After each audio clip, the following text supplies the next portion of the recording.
Good day. We wanted to do a quick little open box and review on the new Soliom 4G cellular 24/7 hour recording camera. This one here is purchased because it is a 4G cellular one. I have several of their other products that I really like their cameras and all, but a couple things I've run into. I also have rental properties and things like this, and when a property goes vacant, I don't always have internet set up with them, but yet I like to kind of keep an eye on it because you have vacant units. So that is what I primarily was interested in this camera for. So I want to see if it's going to work. The other thing I do like about this particular one, it's got an extra large solar panel on it. So we should be able to keep that well charged, and it records 24/7. And some of my other ones that are not only the solar powered ones, but the ones that only record when you have motion in front of them. A lot of times if you have something fast like a car or a person walking by it, by the time it picks up on it, they're gone, and you go back to see what they did and you've probably missed a good part of it unless they're there for a while. So this one here we're going to go ahead and look into and see if it will work for what I want. I need to look into the 4G cellular and see just what comes with it, how easy it is to hook up to it, and go there. So we're going to see what all is in the box to start out with. So we'll open it up, and I'm going to do this as much unedited as possible because I feel like you miss a lot of stuff. But the one thing I did want to do is I know we're going to have to take a break with all these. With the solar panel, the battery is in them, and so that we do need to stop, charge that up to get it fully charged before we use it. So we'll go ahead and unbox it. We'll go ahead and plug it in, charge it up, and see where we can go from there. Now, this one did come with, I don't know if it has this or not. Okay, this would be our SIM card. So that's what we're going to need to have to connect to the 4G service. I do have T-Mobile, so I should be able to get a line to that without any problem. And then it comes with the quick guide, this looks like. Yes, quick guide to set it up and hook it up. I think that'll go about the same as most of the other ones I've done. Pretty simple process. Pattern for putting the mount on the wall. And the full user's guide to do the rest of the setup and menus and this type of thing, I'm sure. So we'll look through that a little bit, probably while we're charging this. Let's see if we can get it out of here. So we take this out. And it looks like that's some big solar panels. So they normally would have one more this size. And it looks like we've got a cable to plug them in together.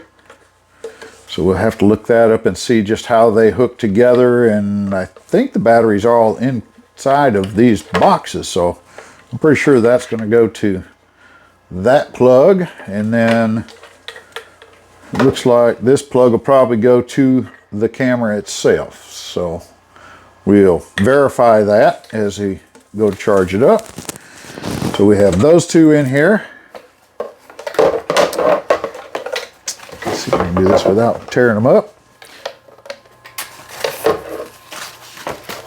And then within the box we also have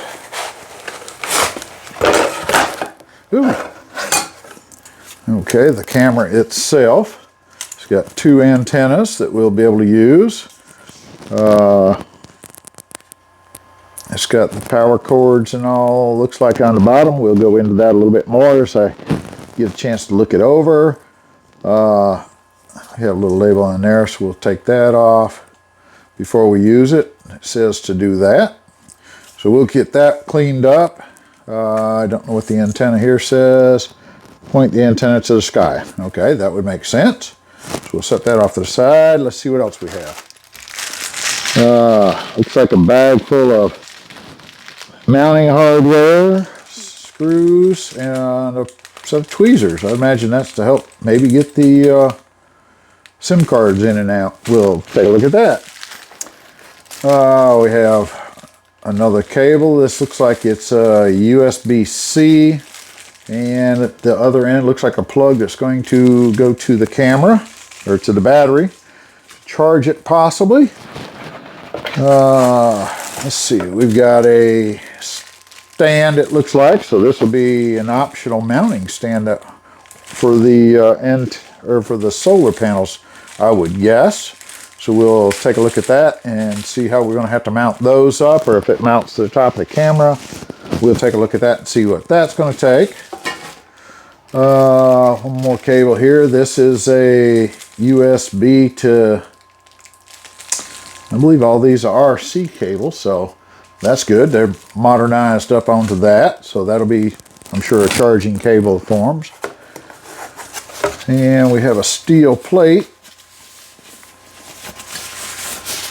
It looks like this, and apparently that is a mounting plate, maybe, for the camera, or one of them. So we've got two different mounting plates here. I don't know which one goes to what. They're both a little bit different.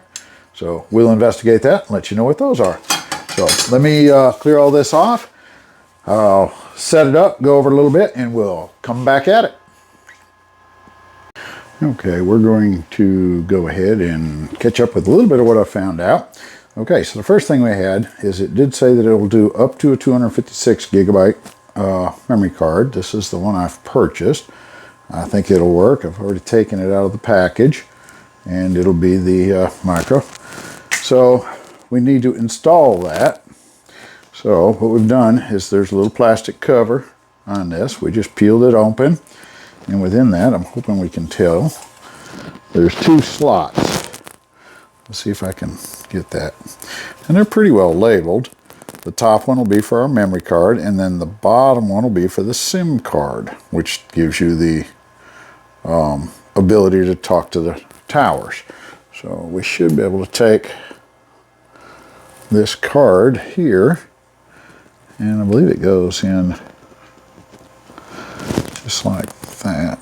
Let's see if I've got it the right way or not. And it is, and it should click right into place just like that. And then the only other thing underneath this cover is, like I say, we'll put the SIM card in here in a minute, and then the reset, we shouldn't need to fool with that just yet, but if we goof something up. And then the battery pack is actually located in the base of it, I find out. So we take this cover here, also peel it open, and that keeps it watertight.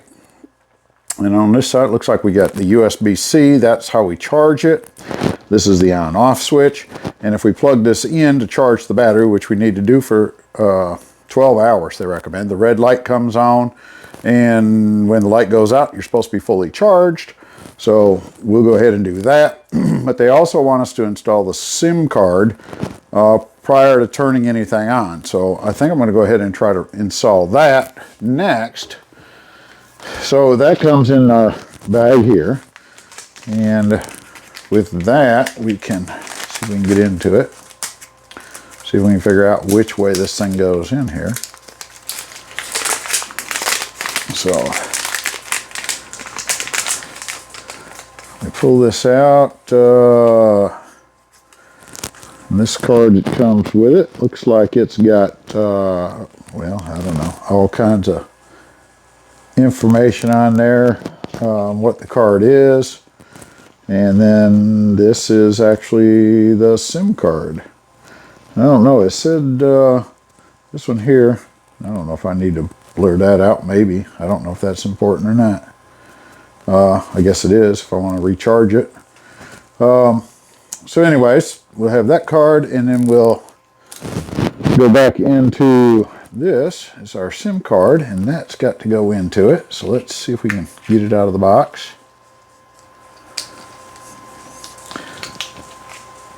And I've got to figure out exactly which direction this one goes in. I think it did mention that someplace here that I read. Let me just verify that before I stick it in.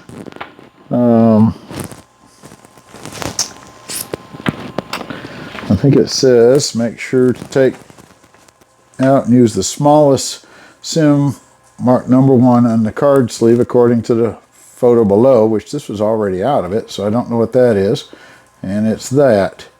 So we got to install that. with the thing there and the little angle on it. Doesn't show it very clearly.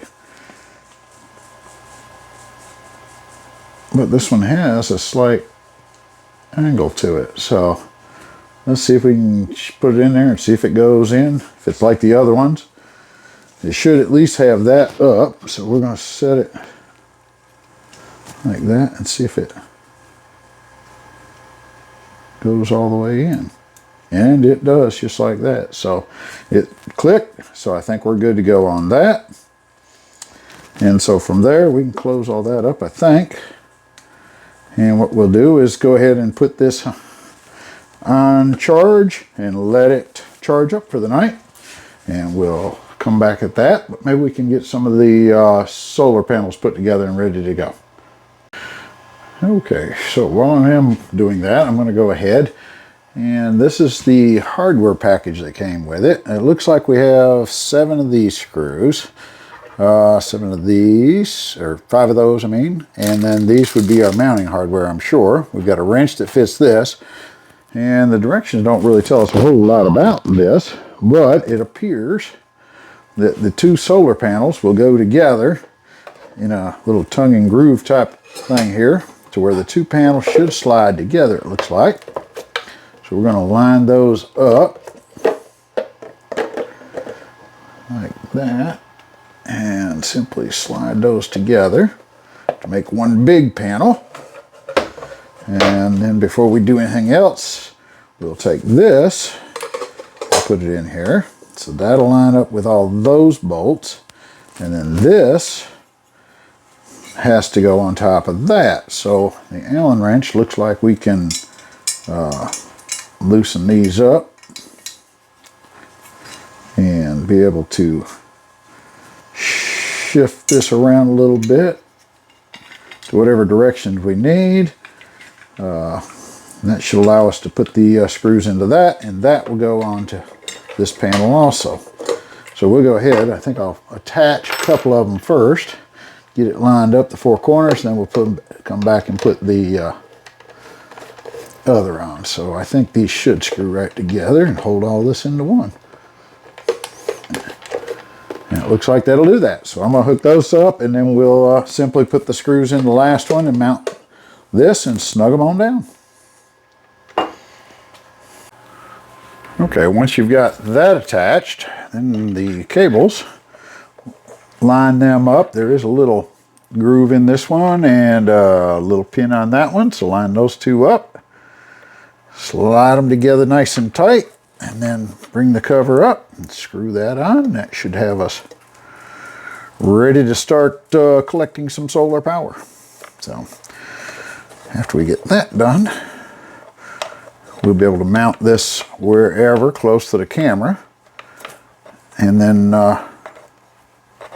it should have plenty of solar power to keep it going, I think. So, and this other end will go to the camera.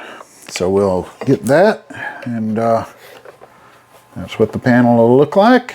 We can orient it whichever way, I think. It doesn't really matter. We'll look into that a little more, but then of course this will mount out on a stand someplace.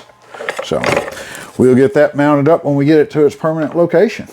So that'll be that. Let's see if I can do anything else before this is fully charged.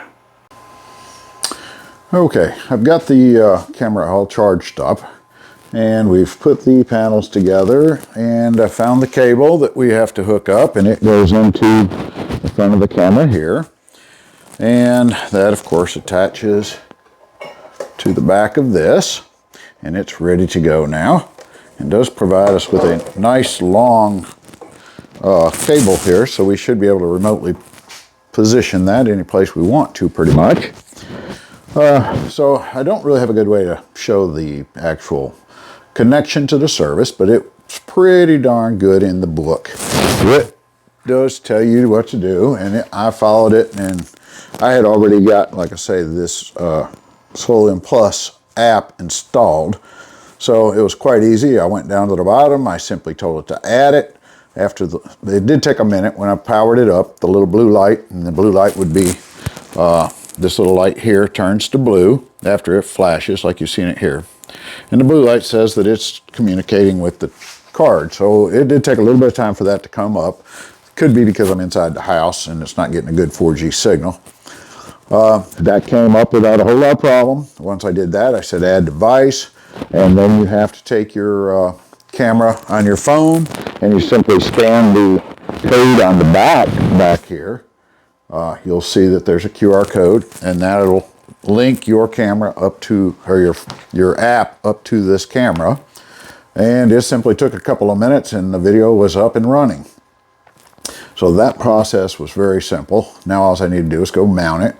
I'm going to make this kind of movable, so I'm going to mount it on a platform and have the platform something I can just mount to a telephone pole or whatever, depending on the property that I need to keep an eye on. So we've got that good. Now the next thing that I had, and probably the one that's most difficult and I've spent the most time with, is that in the manual it tells you that it'll hold up to 256 gigabyte flash card. So I did purchase the big one, thinking I was going to record continuously, and that's not quite the way it's turning out. First of all, the 256 one has to be formatted in FAT32. So if you're not real computer literate, that becomes a little bit of an issue because Windows doesn't do over 32 gigabyte in FAT32 when you try to format that card, which it tells you to do in the Windows computer. What you'd have to do, or what I found out I had to do, is that I found a free program on the computer, and I'll try to give you a little shine of it. Let's see if we can kind of bring it up a little bit here, and it will allow you to do that. And this program I found was ADMEI Partition Assistant, and I don't know how to do all the fancy stuff here, but basically you come in and you can find your disk, and you right click on that and tell it to format it and select FAT32. And it formatted it just fine. I put it back into the camera, even though it is FAT32 as it said it was supposed to be. And when I look at my memory card, it on the camera app does not show it as being formatted. It asks to format the card, but you cannot format that size card. So it's not really recognizing it, though it was seeming to record any kind of motion on the card. So kind of a little misleading. I think it's working when it's in there without any problem, but you have no way of knowing because it doesn't recognize the card. So anyways, long story short, I did try a 32 gigabyte one. It recognizes it with no problem, shows exactly what the size is. So that worked well. I think I want to go back to the bigger one, being it does record onto it. And I want that size to get me as much as I can on remote locations. The other part of this is that you can record this 24/7. The disappointing part about that is that it says if you're going to do that, you will need continuous power, and it'll record until your battery goes dead. So if you have a cloudy day, I'm taking that as, even with this big solar power and the big battery, I don't really know how long that's going to last. It sounds like I need to have it plugged into a power source in order to make it work. So I'm a little disappointed with that, and I'd have to experiment with it. Maybe somebody else has some experience with that. So for now, I think we're going to have to do the set it up as just a motion detection type thing, and we'll go with it from there. If I get a follow-up on this, I'll go ahead and add that to the video after I use it for a little while. But that's kind of the things I've run across. The picture quality is good. I think even under the description, it said it was 720p. It's not, it's 1080p. I don't know why they have that listed as 720. The camera says it's 1080p. So there apparently was something there that was misleading. But anyways, I think that pretty much runs the review. Everything works pretty much as needed on the camera. It moves the camera around at full PTZ. So that part of it I'm really happy with. like I say, the memory card, trying to get it to work and recognize it within the camera seems to not work really well. And the recording still seems to be capture motion only. Would be the two negatives. Unless, like I say, I may change it one day and just see how long it'll run as an experiment. And then we'll have to see what kind of 300 minutes of video is allowed. It comes with it on the transmit to the tower. I don't know if that's the amount of time that I'm looking at it, or if that's 300 minutes of just plain running. So by, within a couple of days, I'll be totally out of it anyway. So we'll have to kind of look at that and see what it does for me. So we'll do a little follow-up later on if we need to, and add to the comments. See how it goes. But I appreciate y'all checking out the video. And if you have any questions on progress, just give me a holler and I'll try to answer them as best I can. Thanks again.